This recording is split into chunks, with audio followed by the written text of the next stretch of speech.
오늘 이 시간 우리에게 주신 은혜의 말씀 신약 성경 에베소서 6장 말씀입니다.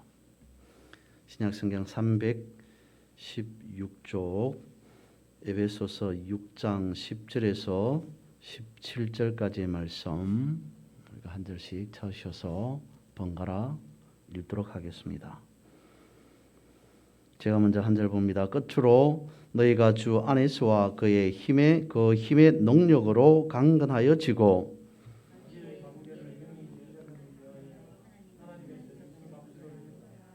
우리의 씨름은 혈과 육을 상대하는 것이 아니요 통치자들과 권세자들과 이 어둠의 세상 주관자들과 하늘에 있는 악의 영들을 상대함이라.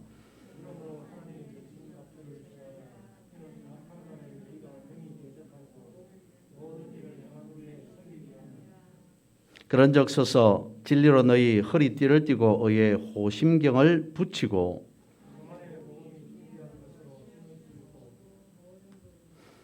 모든 것 위에 믿음의 방패를 가지고 이로써 능히 악한 자의 모든 불화살을 소멸하고 구원의 투구와 성령의 검 곧 하나님의 말씀을 가지라.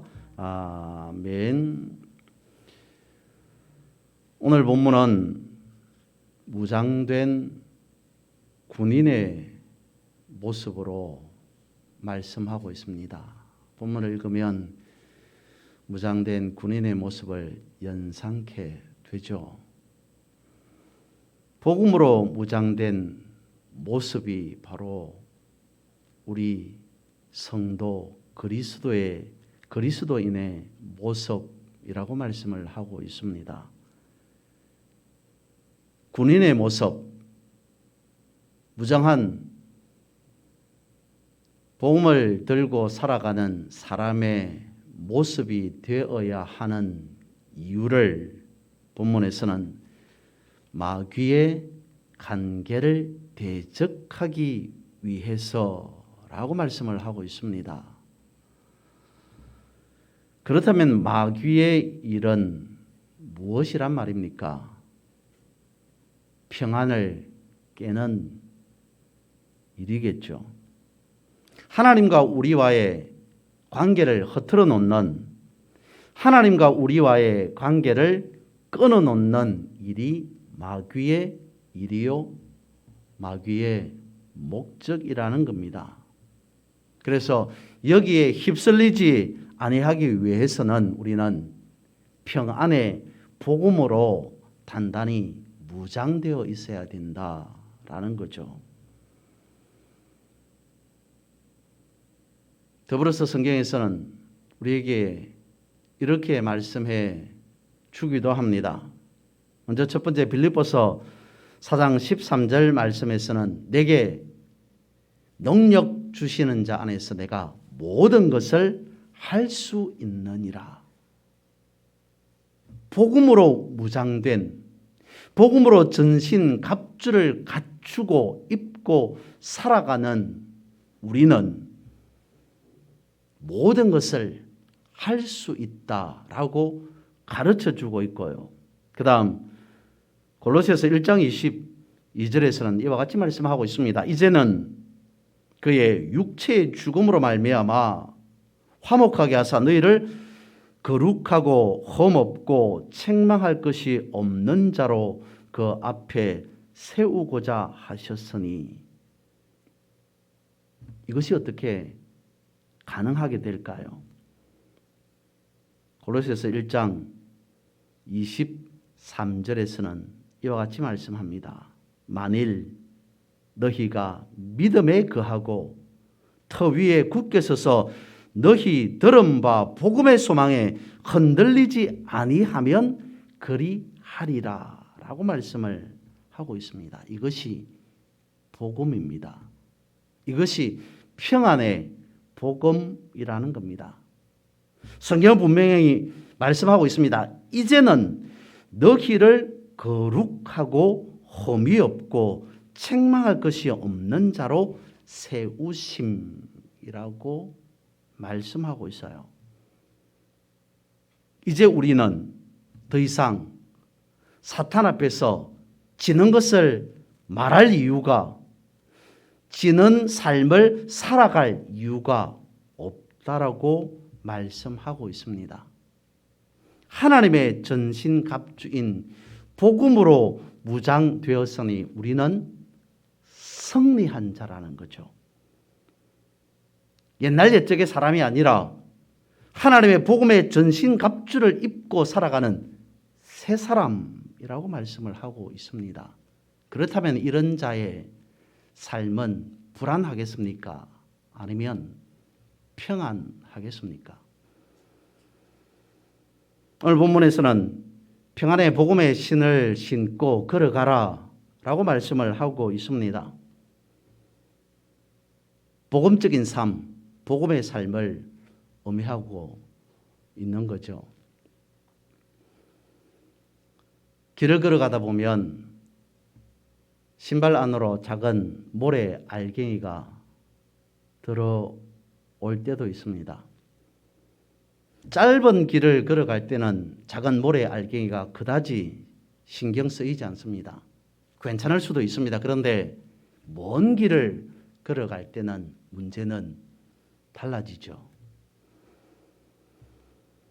작은 모래알 때문에 먼 길을 걸어가다 보면 불편해집니다.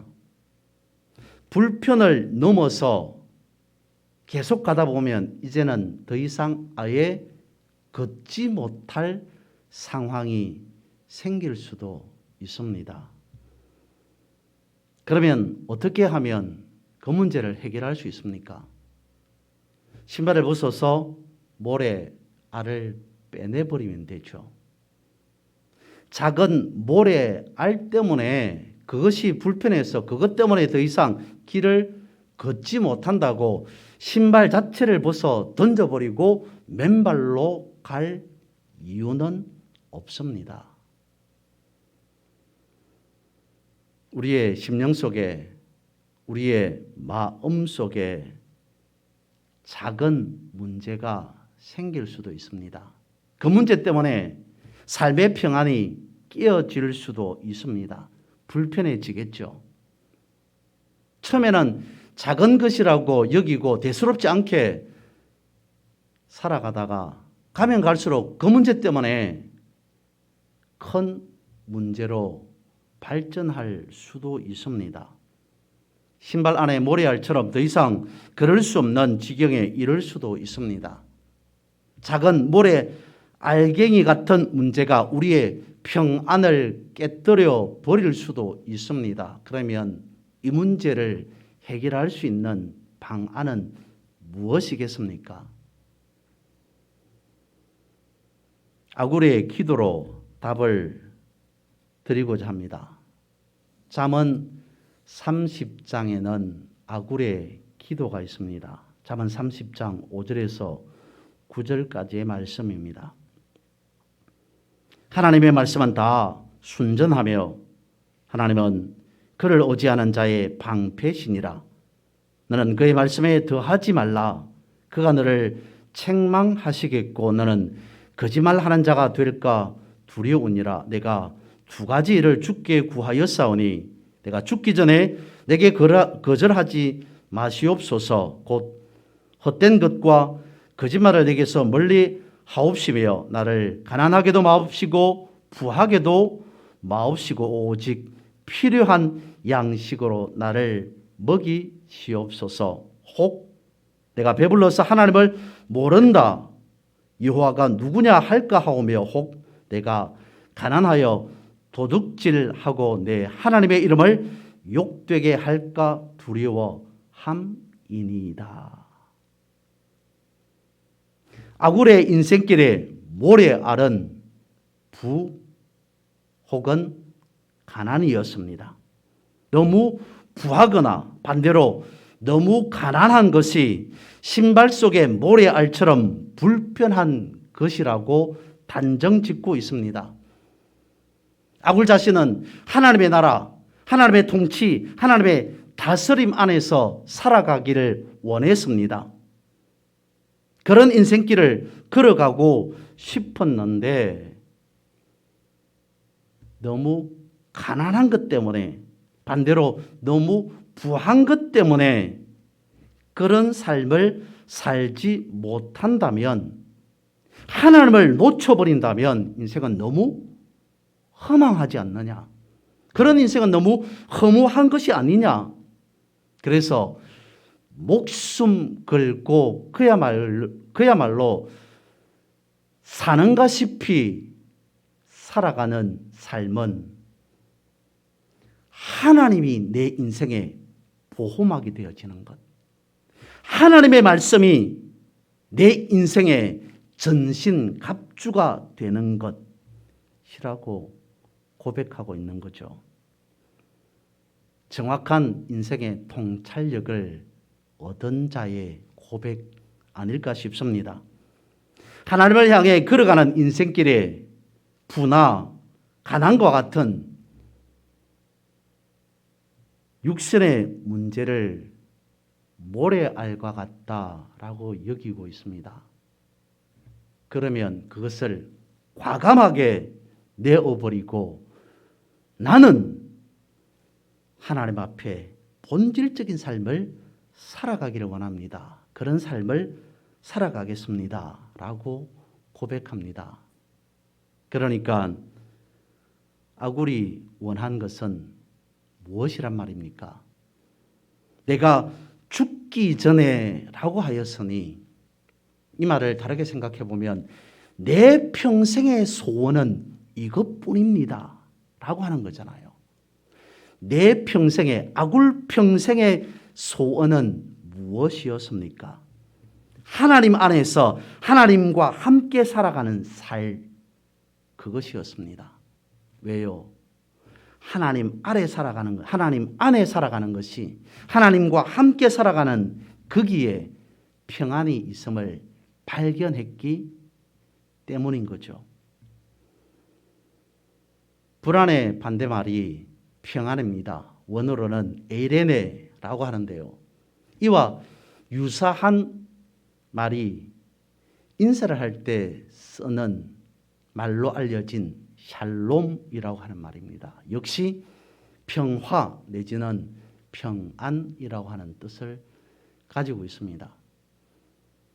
그런데 샬롬이라고 하는 말은 그냥 일반적인 어떤 안녕, 평안을 말하는 것이 아니라 하나님의 임재하심, 늘 언제나 삶 가운데에서 하나님과 함께 동행함의 삶을 두고 평화 내지는 평안, 샬롬이라고 말을 한다는 겁니다. 불안의 반대말은 평안이라고 말씀을 드렸습니다. 살아가면서 이 불안이 계속 반복되면 그것을 보통 사람들은 불행이라고 말을 하죠. 불행의 반대말은 행복입니다.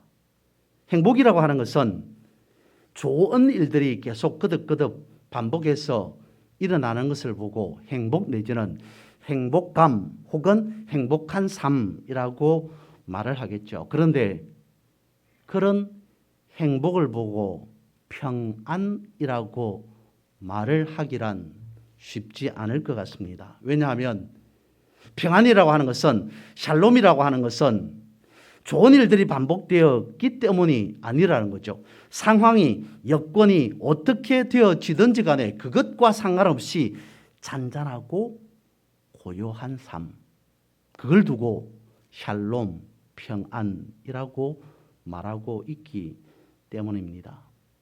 그야말로 영혼의 깊은 곳에서 우러나는 기쁨, 그것을 두고 평안이라고 말할 수 있다는 거죠. 바울과 실라가 감옥에 갇혔습니다. 그런데 저들은 찬송하였습니다. 분명 그때 저들은 행복하지 않았습니다. 하지만 그렇다고 불안하지도 않았습니다. 대신 평안하였습니다. 그래서 하나님께 찬송할 수 있었던 거죠. 행복이라는 것이 땅에서 오는 것이라면, 행복이라는 것이 육신적인 것이라면 평안은 하늘에서 내려오는 겁니다. 우리가 드리는 찬송가 가운데에서 412장에서 가사에서 말해주고 있습니다. 내 영혼의 극히 깊은 데서 맑은 가락이 울려나네. 하늘 곡조가 언제나 흘러나와 내 영혼을 고이 싸네. 평화 평화로다. 하늘 위에서 내려오네. 예수 그리스도 안에 있을 때 우리는 진정한 평안을 누릴 수 있다는 겁니다. 앞서 말씀을 드렸던 아굴의 기도에 보면 시편 84편과 많이 닮아 있습니다. 시편 84편은 이렇게 고백하고 있습니다. 만군의 여호와여, 주의 장막이 어찌 그리 사랑스러운지요. 내 영혼이 여호와의 궁정을 사모하여 쇠약하며 내 마음과 육체가 살아계시는 하나님께 부러진나이다. 나의 왕 나의 하나님 만군의 여호와여, 주의 제단에서 참새도 제 집을 얻고 제비도 새끼둘 보금자리를 얻었나이다. 주의 집에 사는 자들은 복이 있나니 그들이 항상 주를 찬송하리이다. 주께 힘을 얻고 그 마음에 시온의 대로가 있는 자는 복이 있나이다. 그들이 눈물 골짜기로 지나갈 때에 그곳에 많은 샘이 있을 것이며 이런 비가 복을 채워주나이다. 그들은 힘을 얻고 더 얻어 나아가 시온에서 하나님 앞에 각기 나타나리이다. 만군의 하나님 여호와여, 내 기도를 들으소서. 야곱의 하나님이여, 귀를 기울이소서. 우리 방패이신 하나님이여, 주께서 기름 부으신 자의 얼굴을 살펴보옵소서. 주의 궁정에서의 한날이 다른 곳에서의 첫날보다 나은적, 악인의 장막에 사는 것보다 내 하나님의 성전 문지기로 있는 것이 좋사오니 여호와 하나님은 해요 방패이시라. 여호와께서 은혜와 영화를 주시며 정직하게 행하는 자에게 좋은 것을 아끼지 아니하실 것임이니이다. 만군의 여호와여, 주께 의지하는 자는 복이 있나이다. 저는 시편 84편 이 말씀을 보면서 길에서 길을 묻다라고 하는 책을 떠올려 보았습니다. 그 책에는 이런 내용이 있어요. 길 위에 삶이 있고 삶 위에 길이 있다. 인간은 세상에 머무는 그날까지 자기만의 길을 간다. 저마다 쉼없이 길다운 길을 향해 제 갈 길을 간다. 아는 길도 물어서 가지만 길이 아니면 가던 길도 멈추고 길에서 길을 묻는다. 인간답게 살기 위해서다. 길에서 길을 묻다라고 하는 에세이로 된 이 책에서는 인생길에 대해서 많이 논하고 있습니다. 이렇게 말하고 저렇게 말합니다. 인생길을 길이라고 표현하고 있으니까 그 인생길을 걸어가다 보니까 어느덧 나이가 들었습니다. 나이가 든 다음에 이 사람을 만나고 저런 사람을 만났습니다. 이 사람과 이런 사람과 대화하고 저런 사람과 대화해 보았습니다. 이런 사람과 사귀어보고 저런 사람과 사귀어 보았습니다. 끊임없이 인생길에 대해서 논하고 있습니다. 그런데 정작 인생길이 어떤 것이다 라고 하는 명확한 대답은 주고 있지 않는 것 같습니다. 그런데 읽어드렸던 시편의 말씀은 분명하게 말씀을 하고 있습니다. 그 마음에 시온의 대로가 있는 자가 복이 있다라고 말씀하십니다. 그러면서 믿음에 대하여서 예배에 대하여서 여러 가지 또한 교회 안에서 많이 비유로 드는 잘 아는 말씀이 있죠. 바로 주의 궁정에서의 한날이 다른 곳에서의 첫날보다 나은 적. 왜 그렇습니까? 이유는 무엇이란 말입니까? 악인의 장막에 사는 것보다 내 하나님 성전 문지기로 있는 것이 좋사오니. 이유는 무엇이겠습니까? 평안이 있기 때문이죠. 안식이 있기 때문이라는 겁니다. 여러분, 길은 어디서 시작하겠습니까? 길은 누구십니까? 우리의 모든 삶의 길은 예수 그리스도를 믿는 믿음으로부터 길이 시작됩니다. 우리의 모든 삶은 예수 그리스도를 믿는 믿음에서부터 길은 열리기 시작한다는 거죠. 그 중심에는 평안이 자리하고 있습니다.